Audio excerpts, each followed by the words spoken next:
Hi friends, very good afternoon. So అందరూ ఎలా ఉన్నారు?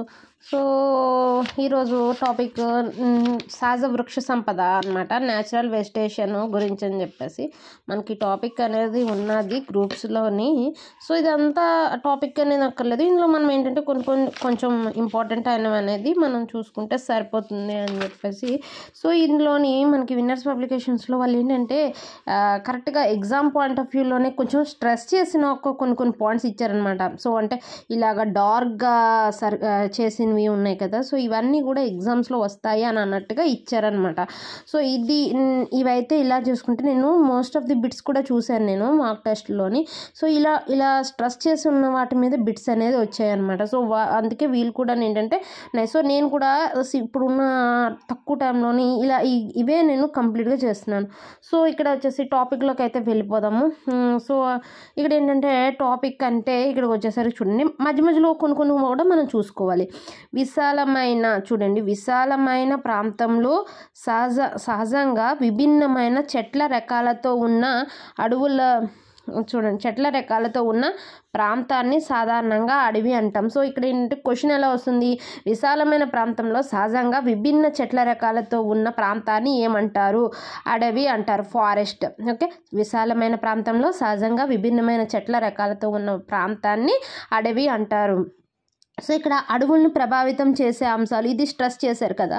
సో ఏ అంశాలు ప్రభావితం చేస్తాయి అంటే శీతోష్ణ స్థితి, మృత్తికలు, ఎత్తు, భూ ఉపరితలము. సో ఇందులోని క్వశ్చన్ అనేది ఇలా వస్తుంది, లేదా అంటే ఇందులోని ప్రభావితం చేసే అంశాల్లో సరికానిది అని చెప్పేసి ఈ 3 ఇవ్వచ్చు, దీనికి బదులు వేరేది ఏమైనా ఇవ్వచ్చు, లేదా ఏదైనా 3 ఇచ్చేసి ఇంకోటి సపరేట్ ఇవ్వచ్చు, అలా అనమాట. సో అలాగే 3 తప్పిచ్చి ఒకటి రైట్ ఇవ్వచ్చు, అలా అనమాట. సో గుర్తుపెట్టుకోండి, అడవుల రకాలను ప్రభావితం చేసే అంశాలు శీతోష్ణ స్థితి, మృత్తికలు, ఎత్తు, భూ ఉపరితలం అనమాట. సో ఈ 4 కూడా ఏంటంటే అడవుల రకాలను ప్రభావితం చేస్తాయి. ఏంటంటే శీతోష్ణ స్థితి, భూ ఉపరితలము, మృత్తికలు, ఎత్తు. Okay, next.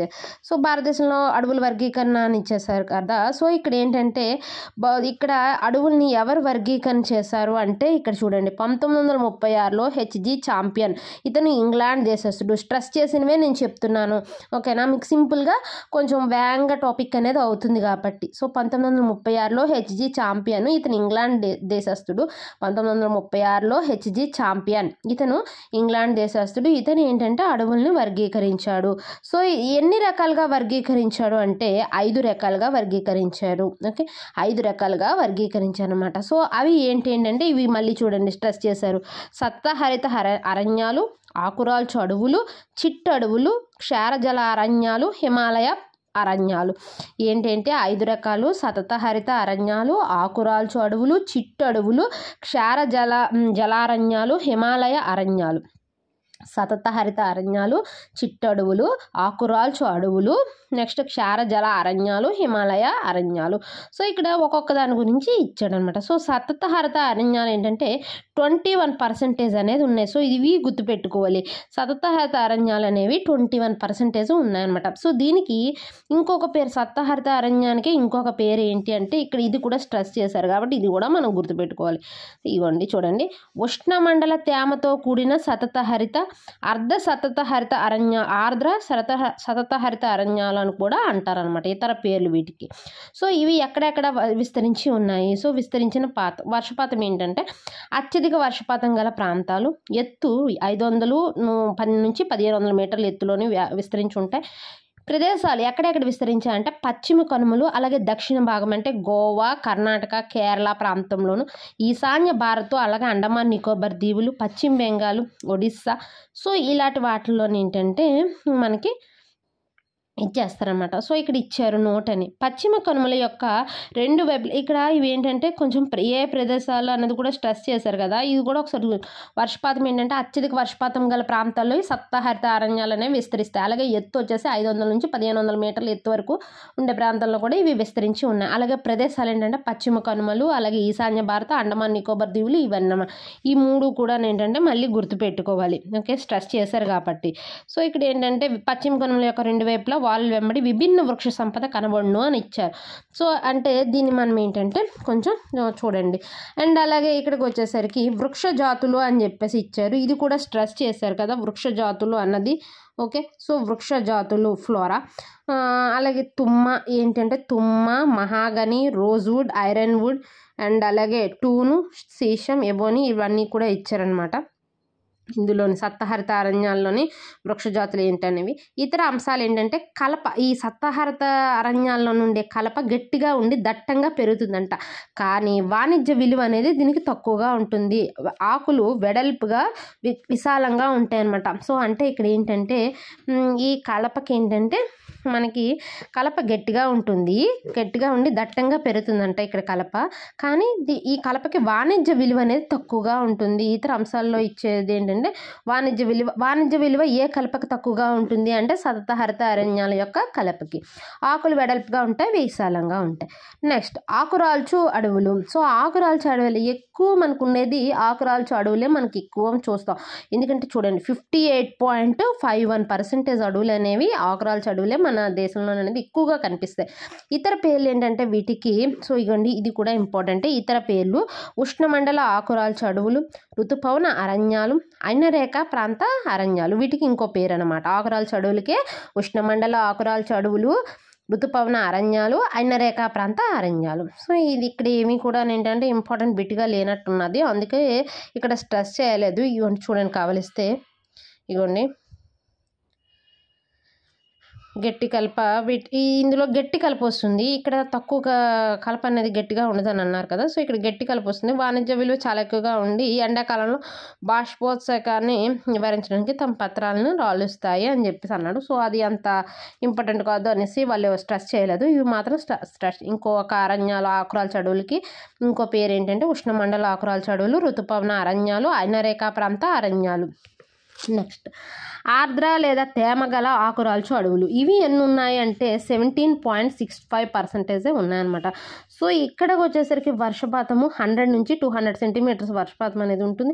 విస్తరించిన ప్రాంతాలు ఎక్కడెక్కడ విస్తరించాయి అంటే సహ్యాద్రి పర్వతాల ఉపరితలాలు, అలాగే ఒడిస్సా, తూర్పు మధ్యప్రదేశ్, ఛోటా నాగపూర్, శివాలిక్ ప్రాంతాలు, బాబర్ టెరాయ్ నేలలు.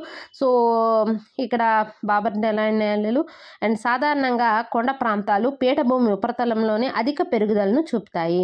సో ఇక్కడ వృక్ష జాతులు ఏంటి అంటే సాలు, టేకు, గుగ్గిలము, మంచిగంధము, పీషం, వెదురు, హుర్రా, ఆమ్ల, ఖైర్ ఇవన్నీ కూడా ఏంటంటే మనకి ఇక్కడ పెరిగే వృక్ష జాతులు అనమాట. సో నోట్ ఏంటంటే మధ్యప్రదేశ్లో సాలారణ్యాలు అనేవి ఎక్కువగా కనిపిస్తాయి. నెక్స్ట్ అనార్ద్ర. ఇవి ఆర్ద్ర కదా, అనార్ద్ర లేదా శుష్క ఆకురాల్చు అడవులు. ఇవి 40.86% మాత్రమే ఉన్నాయన్నమాట. సో దేశంలో అత్యధికంగా విస్తరించిన అరణ్యాలంట ఇవి. ఓకే, పీఠభూములు అంటే ఫస్ట్ మనకి ఇక్కడ 58.51% అనేది ఆకురాల్చు అడవులు ఉన్నాయి కదా. సో ఇగోండి ఇక్కడ అనార్ద్ర శుష్క ఆకురాల్చు అడవులు అనేది నెక్స్ట్ అనమాట 40.86. సో ఇక్కడ ఏంటంటే వర్షపాతంకి వచ్చేసరికి 70 to 100 సెంటీమీటర్స్ వర్షపాతం అండ్ అలాగే విస్తరణ వచ్చేసి దీపకల్ప పీఠభూముల్లో ఉంటాయి. వృక్ష జాతులకు వచ్చేసరికి టేకు, అలాగే వెదురు, గంధము ఇలాంటివన్నీ కూడా ఉంటాయి అన్నమాట. నెక్స్ట్ చిట్టడవులు. ఇది 2.72% అనేది ఉంటాయి చిట్టడవులు అనమాట. వీటికి ఇంకొక పేరు ఏంటంటే ఉష్ణమండల ముళ్ళ జాతి అడవులు. చిట్టడవులకే ఉష్ణమండల ముళ్ళ జాతి అడవులు అని చెప్పేసి పేరు అనమాట. సో ఇక్కడ వర్షపాతం వచ్చేసి 75 సెంటీమీటర్స్ కన్నా తక్కువ. అలాగే ఎక్కడెక్కడ విస్తరించాయంటే ఈ చిట్టడవులు ఏ ప్రాంతాల్లో విస్తరించాయి? పంజాబ్, రాజస్థాన్, పశ్చిమ ఉత్తరప్రదేశ్, గుజరాత్, పశ్చిమ కనుమల వర్షాశ్రయ ప్రాంతం ఇవన్నీ కూడా విస్తరించాయి. ఇవ్వండి ఈ ప్రాంతాలన్నీ కూడా మహారాష్ట్రలో షోలాపూర్, విదర్భ, మార్వాడ ప్రాంతాలు ఇవన్నీ కూడా. సో ఇందులో ఏవో కొన్ని గుర్తుపెట్టుకున్నా పర్లేదు, అన్నీ గుర్తుపెట్టుకున్నా ఏం ఇబ్బంది లేదు. సో వృక్ష జాతులు ఏ జాతులు అంటే ఈత, తాటి, రేగు, బ్రహ్మజముడు. మనకు తెలుసు చిట్టడవుల్లోని ముళ్ళ జాతి అనేటప్పటికి వాటికి సంబంధించి మనకి ముళ్ళ సంబంధించిన వృక్షాలన్నీ కూడా ఏంటంటే మనకి గుర్తు రావాలి. గుర్తొస్తే ఇది ఈజీగా గుర్తొస్తుంది. ఈత, తాటి, రేగు, బ్రహ్మజముడు.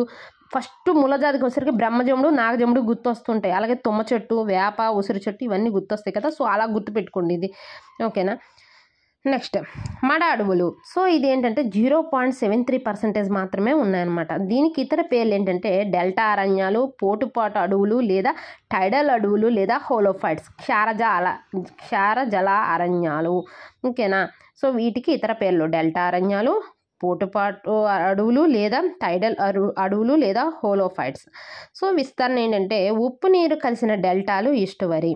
నెక్స్ట్ ఎంత విస్తీర్ణంలో ఉన్నాయి. సో ఇవన్నీ కూడా ఇవ్వలేదన్నమాట. భూమిపైకి వీటి వేర్లకు ఆక్సిజన్ అందకపోవడం వల్ల భూమిపైకి వచ్చి శ్వాస రంధ్రాలను కలిగి ఆక్సిజన్ గ్రహిస్తాయి అన్నమాట. సో ఇక్కడ శ్వాసరంధ్రం ఎక్కువగా పెరిగే ప్రదేశం ఏంటంటే సుందర్బన్ డెల్టా. ఇవ్వండి ఇక్కడ ఇచ్చారు, ఈ స్ట్రెస్ చేశారంటే ఇది అడుగుతారు. సుందర్బన్ డెల్టా అనేది పశ్చిమ బెంగాల్లో ఉంది.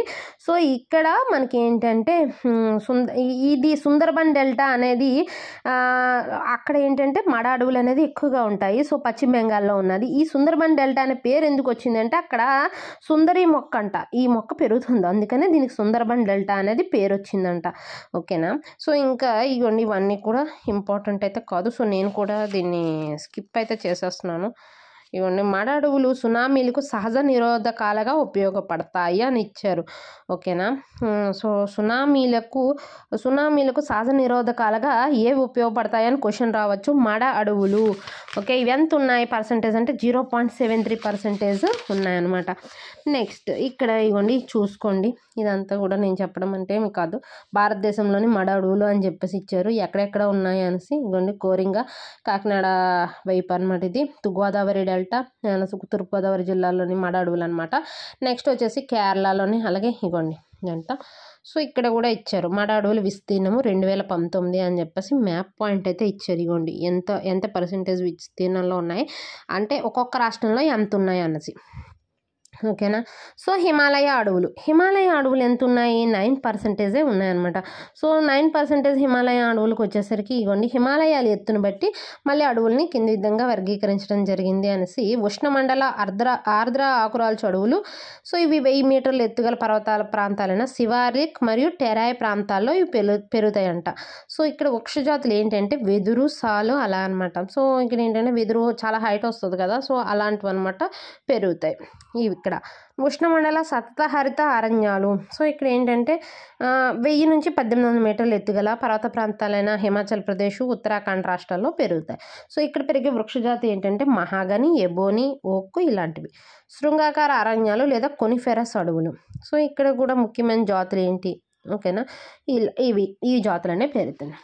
నెక్స్ట్ ఆల్ఫైన్స్ అడవుల గురించి. ఓకేనా. సో ఆల్ఫైన్స్ అడవుల్లోని ఏంటేంటి పెరుగుతున్నాయి? ఓకే, ఇవ్వండి కోరమండల తీరంలోని సంవత్సరం మొత్తం కొద్దో గొప్ప వర్షం విస్తరించడం వల్ల ఉష్ణమండల శుష్క సతత హరిత అడవులు ఉన్నాయని చెప్పేసి ఇచ్చాడు. సో దానికి సంబంధించి ఇదనమాట ఇలాగా. సో ఇక్కడ ఏంటంటే చాలా క్లియర్గా నేను అబ్జర్వ్ చేసింది ఏంటంటే చాలా నీట్గా అనమాట. అంటే మనము ఏదైతే ఇంపార్టెంట్ ఉందో అది స్ట్రెస్ చేసి ఇస్తున్నారు. సో నేను అదే చదివి అబ్జర్వ్ చేశాను అనమాట. అవే బిట్స్ అనేది మనకి క్వశ్చన్ పేపర్లో అనేది కనిపిస్తుంది. అంటే ఆ చాప్టర్కి సంబంధించి క్వశ్చన్స్ బిట్స్ అనేది మనం ప్రాక్టీస్ చేస్తాం కదా, సో ఆ బిట్ అనేది ఇక్కడ కనిపించడం అనేది నాకు ఓకే. ఎంత అంటే మరీ స్ట్రెస్ స్క్రీనింగ్ టెస్ట్ కదా, మరీ ఎక్కువగా అక్కర్లేదు అన్నట్టుగా నేను ఫీల్ అయ్యి అలా చదివాను అనమాట. సో చూడండి. ఓకేనా. సో ఇవ్వండి అడవుల ప్రాంతీయ వర్గీకరణ అని చెప్పేసి ఇచ్చారు. సో అడవుల ప్రాంతీయ వర్గీకరణ, సో ఇక్కడ ఎలా వర్గీకరణ చేశారు అని చెప్పేసి అడవుల గురించి. పరిపాలన రీత్యా అడవుల వర్గీకరణ. ఓకేనా. Types of forest based on administration అని. అభయారణ్యాలు 1878 అటవీ చట్టం ప్రకారం, ఇది కూడా స్ట్రెస్ చేశారు. సో 1870 అటవీ చట్టం ఎప్పుడు అటవీ చట్టం అనేది 1878 అటవీ చట్టం ప్రకారము. సో భారతదేశ అడవులను మొట్టమొదటిసారిగా ఫస్ట్ వర్గీకరణ ఎప్పుడు చేశారంటే 1878 అటవీ చట్టం ప్రకారము. సో ఏంటంటే అభయారణ్యాలు, రక్షిత అడవులు, కేటాయించని అడవులు కింద. సో అభయారణ్యాలు ఓకేనా, అవి ఎక్కడ ఉన్నాయి ఆ ప్రాంతం. ఈ అభయారణ్యాలను ఉత్తమమైన అడవులుగా పేర్కొంటారు. వేటిని ఉత్తమమైన అడవులుగా పేర్కొంటారు అంటే అభయారణ్యాలు అని చెప్పచ్చు అనమాట. నెక్స్ట్ రక్షిత అడవులు, ప్రొటెక్టెడ్ ఫారెస్ట్. తర్వాత కేటాయించిన అడవులు. ఇగోండి చూడండి, మీకు చదువుకోవడానికి బాగుంటుందని చెప్పేసి నేను మీకు ఇస్తున్నాను. ఓకేనా. ఓకే, ఒకసారి చూసుకోండి. ఏంటంటే నేను చెప్పడం కన్నా మీరు అంటే సైలెంట్గా ఉంటాను, మీరు ఒకసారి చదవండి. Okay, Neelambari take. So Neelambari take వచ్చేసరికి భారతదేశంలో భౌగోళిక గుర్తింపు ఓకే లభించిన ఏకైక మొదటి అటవీ ఉత్పత్తి అంటే ఇది నీలాంబరి టేకు. ఇగోండి దాని చెట్టు కూడా ఇచ్చారు ఇక్కడ, నీలాంబరి టేకు. ఈ టేకు కేరళ రాష్ట్రంలో మలప్పురం జిల్లాలో గల నీలాంబర్ తాలూకాలో చాలియార్ నది యొక్క ఒండ్రుమట్టి నిక్షేపాలు గల నేలలో సహజంగా పెరుగుతుందట. దీనికి 2018లో భౌగోళిక గుర్తింపు వచ్చింది. దేనికి? నీలాంబరి టేకు. దీని ఎక్కడ పెరుగుతుంది? కేరళలోని నీలాంబర్ తాలూకా, కేరళ రాష్ట్రంలో మలప్పురం జిల్లాలో నీలాంబరి తాలూకాలోని చాలియార్ నది యొక్క ఒండ్రుమట్టి నిక్షేపాలు, ఏమట్టి నిక్షేపాల్లో? ఒండ్రుమట్టి నిక్షేపాల్లో పెరుగుతుందట. దీనికి 2018లో భౌగోళిక గుర్తింపు అనేది వచ్చింది. నెక్స్ట్ ఇగోండి, Indian state of forest report ISFR 2021 అనమాట మనకి వచ్చింది. సో ఇగోండి, ప్రతి 2 సంవత్సరాలకు ఒకసారి ఏంటంటే ఫారెస్ట్ సర్వే ఆఫ్ ఇండియా వాళ్ళు విడుదల చేస్తారు. సో మనకేంటంటే 2021 ఇది, ఓకేనా. సో ప్రస్తుతం విడుదల చేసిన 2021 రిపోర్ట్ అనేది 17వదంట. సో ఇంకా ఏంటంటే దీనికి సంబంధించి ఇప్పుడు ఇయర్ది రిలీజ్ అవ్వలేనట్టు ఉన్నది. సో ఒకవేళ అది కూడా చూడండి, ఓకేనా. సో ఇగోండి 1987 దీని గురించి అయితే మనకి చేశారు. సో ఇగోండి, forest survey of India FSI, okay, ministry of environment, forest and climate change వాళ్ళు కూడా చేశారు. ఈ నివేదికలో తోడ్పడిన సంస్థలు అని చెప్పేసి ఇచ్చారు. ఇగోండి, దాని తాలూకు అబ్రివేషన్స్ కూడా మీరు గుర్తుపెట్టుకోండి, ఓకేనా. అండ్ అలాగే ఈ రిపోర్ట్కి ఉపయోగపడిన IRS శాటిలైట్ ఇగోండి. అండ్ అలాగే ఇగోండి రిపోర్ట్ వివరాలు. సో చూడండి, క్లియర్గా నేను మీకు ప్రొవైడ్ చేస్తున్నాను రిపోర్ట్ వివరాలు, ఓకేనా. Indian state of forest report తాలూకా వివరాలు, ఓకే. వీడియోని పాజ్ చేసి చూసుకోండి ఎవరికైనా కావాలిస్తే, ఓకేనా. సో ఇగోండి, ఇది కూడా అటవీ అంశాల్లో మార్పులు అని చెప్పేసి ఇచ్చారు కదా. సో ఇది కూడాను అన్నీ గుర్తుపెట్టుకోవాలంటే మీకు కష్టమే, కొంచెం మెయిన్ అన్నీ గుర్తుపెట్టుకోండి, ఓకేనా. ఎందుకంటే మనకి అన్నీ కూడా కష్టం, ఏదైనా వెజిటేషన్ అనేది చాప్టర్ అనేది కొంచెం ఈ నెంబర్స్ అనేవి గుర్తుపెట్టుకోవాలంటే కొంచెం కష్టమే. లైట్గా గుర్తుపెట్టుకోండి, లేదా చాప్టర్ అనేది స్కిప్ చేసేసుకోండి అంతే, అంతకుమించి ఇంకొక ఆప్షన్ లేదు. సో ఓకేనా.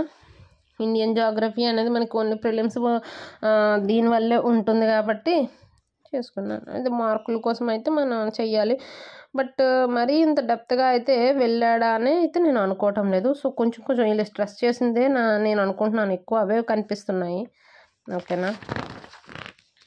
ఇగోండి చూడండి,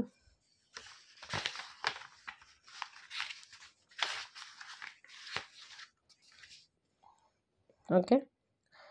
సో ఇది మీరు కొంచెం పాస్ చేసుకొని కొంచెం జాగ్రత్తగా చూసుకుంటూ వెళ్ళండి.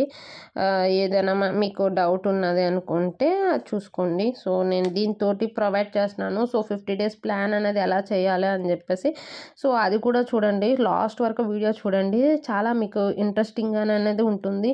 సో నేను ఏంటంటే ఈ వీడియోస్తో పాటు మోటివేషన్ వీడియోస్ కూడా నేను అనేది ప్రొవైడ్ చేస్తున్నాను. సో ఎందుకంటే మనలో చాలామంది ఏంటంటే కొంచెం అంటే ఏదో ఒక విషయంలో మనం డల్ అయిపోతూ ఉంటాం అనమాట. సో డల్ అయిపోతూ ఉంటే కొంచెం మోటివేట్ చేసే వాళ్ళు ఎవరైనా ఉంటే బాగుండును, అంటే ఎవరైనా అనుకుంటాం కదా, మనకంటూ సపోర్ట్ ఇచ్చే వాళ్ళు ఒకరు ఉండాలి అని చెప్పేసి. సో అలాగా ఆ రకమైన ఆలోచన అనేది నేను చేస్తూ కొంచెం మీకు సపోర్ట్ చేయడానికి, సో జనరల్ ఆలోచనలే అనమాట, సో సపోర్ట్ చేయడానికి నేను ట్రై చేస్తున్నాను. సో ఎంకరేజ్ చేయండి. అండ్ అలాగే సో ఇందులోని మనకి ఏంటంటే ఏమైనా వస్తే నా తాలూకా మోటివ్ ఎప్పుడు కూడా ఒకటే ఉంటుంది, నాకు చేతనైనంతగా సాయం అనేది నీడీ పీపుల్, పూర్ పీపుల్కి నేను చేయాలని చెప్పేసి నేను అనుకుంటున్నాను.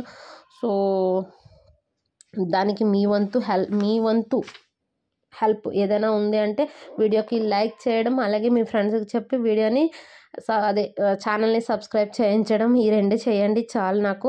సో మీ నుంచి నాకు ఇంకేం నేను ఆశించడం లేదు, ఓకేనా. సో చూడండి వీటికి సంబంధించి ఏవేవి దొరుకుతున్నాయి అన్నది, ఓకే. సో అదన్నమాట. సో నేనైతే మాత్రం మీ నుంచి ఎక్స్పెక్ట్ చేస్తున్నాను. సో పాజిటివ్ థాట్స్ తోటి ముందుకు వెళ్ళాలని చెప్పేసి అనుకుంటున్నాను. సో మంచి సపోర్ట్ అనేది మీ నుంచి ఇస్తారు అని చెప్పేసి నేను అనుకుంటున్నాను. సో ఇవ్వండి, మంచి ప్లాట్ఫామ్ ఇది. సో ఓ పక్క ఈ వీడియోస్ చేస్తూనే నాకైనంత వరకు హెల్ప్ అనేది నేను చేస్తున్నాను. సో దానికి అలా నేను హెల్ప్ చేయాలంటే మీ సపోర్ట్ కూడా నాకు ఉండాలి. మీ సపోర్ట్ అంటే ఇంకే రకంగా అక్కర్లేదు. సో వీడియోని చివరి వరకు చూడండి అండ్ అలాగే వీడియోకి లైక్ చేయండి, అలాగే వీడియోని షేర్ చేయండి అండ్ అలాగే మీ ఫ్రెండ్స్ చేత సబ్స్క్రైబ్ చేయించండి. సో సబ్స్క్రైబ్ చేస్తే ఆటోమేటిక్గా నా వీడియో అనేది చాలామందికి రీచ్ అవుతుంది. సో నేను చేస్తున్న హెల్ప్లోని మీరు కూడా ఒక రకంగా కొంచెం భాగస్వామ్యం అనేది అవుతుంది అనేసి, అంతే, అంతకు మించి ఇంకేం లేదు. సో అది పెద్ద పని కాదు కదా వీడియోకి లైక్ చేయడం అనేది అండ్ అలాగే మీ ఫ్రెండ్స్కి చెప్పే. సో ఎంతోమంది ఫ్రెండ్స్ ఉంటారు. సో మంచి పనికి నేను చాలామందిని అబ్జర్వ్ చేశాను, అంటే నేను ఫేస్ చేసిందే. ఏంటంటే ఒక మంచి పని చేద్దామని అనుకుని స్టార్ట్ చేసేటప్పుడు ఒక్కరు సపోర్ట్ చేయటం, ఒక్కరంటే ఒక్కరు కూడా సపోర్ట్ చేయటంలే. ఏంటంటే ఏంటి ఏం వింటాంలే, ఏం చేస్తాంలే అని చెప్పేసి. సో అది కరెక్ట్ కాదు కదా. మనం ఎలాగా చేయలేకపోతున్నాం, అవతల పర్సన్ చేస్తున్నారు. సో చెప్తే ఏమైపోతుంది మీకు, ఒక్కొక్క నార్మల్గా మనం మాట్లాడుకుందాం. ఒక్కొక్కరికి నార్మల్గా ఫ్రెండ్స్ అనేవాళ్ళు అట్లీస్ట్లోని లీస్ట్లో అట్లీస్ట్ అనుకోండి, ఏదైనా సరే మినిమంలో మినిమం ఒక 10 మెంబర్స్ అయినా ఫ్రెండ్స్ ఉంటారు. ఆ ఫ్రెండ్స్ అనేది మీరు డైలీ వాట్సాప్లోని రకరకాలు షేర్ చేస్తుంటారు కదా. సో ఆ షేర్ చేసేటప్పుడు వాళ్ళకు కూడా ఇది షేర్ చేయండి. షేర్ చేస్తే ఆటోమేటిక్గా వాళ్ళు వ్యూస్ అనేది పెరుగుతాయి. సో మనకి ఏంటంటే మన తాలూకా వీడియో అనేది స్ప్రెడ్ అవుతుంది. స్ప్రెడ్ అయ్యేటప్పటికి ఆటోమేటిక్గా మనకి వ్యూస్ అనేది పెరుగుతూ ఉంటాయి కదా. సో ఆ పెరిగిన వ్యూస్ వల్ల వచ్చిన అమౌంట్ ఏదైతే ఉందో, సో నేను దాన్ని ఏంటంటే ఒకవేళ రెవెన్యూ ఏదైతే వస్తుందో దాన్ని నేను ఒక మంచి పర్పస్ మీద యూస్ చేద్దామని చెప్పేసి నేను అనుకుంటున్నాను. జస్ట్ లైక్ ఆర్ఫనేజెస్ కానీ లేదంటే ఓల్డ్ ఏజ్ హోమ్స్ ఉంటాయి కదా. సో వాటికి నేను స్పెండ్ చేద్దామని చెప్పేసి అనుకుంటున్నాను. యాక్చువల్గా ఇది ఏంటంటే నాకు చిన్నప్పటి నుంచి ఉండే ఒక రకమైన, ఆల్రెడీ చేస్తున్నాను బట్ ఇంకా కొంచెం సపోర్ట్ అనేది వస్తుంది కదా అని చెప్పేసి. సో కాజ్ అనేది గుడ్ అయ్యేటప్పుడు ఆటోమేటిక్గా సపోర్ట్ చేయడంలో అయితే తప్పు లేదు కదా. సో మీది కూడా ఉంటుంది, నాది కాదు కదా. మీరు చేసే లైక్ అండ్ మీరు చేసే షేర్ వల్ల వచ్చేది ఏదైతే ఉన్నదో, సో అది అనేది మీ పేరు మీద రిజిస్టర్ అవుతుంది కదా, నా వల్ల అయితే కాదు కదా. సో అదనమాట. సో ఎంకరేజ్ చేయండి. Okay, thank you.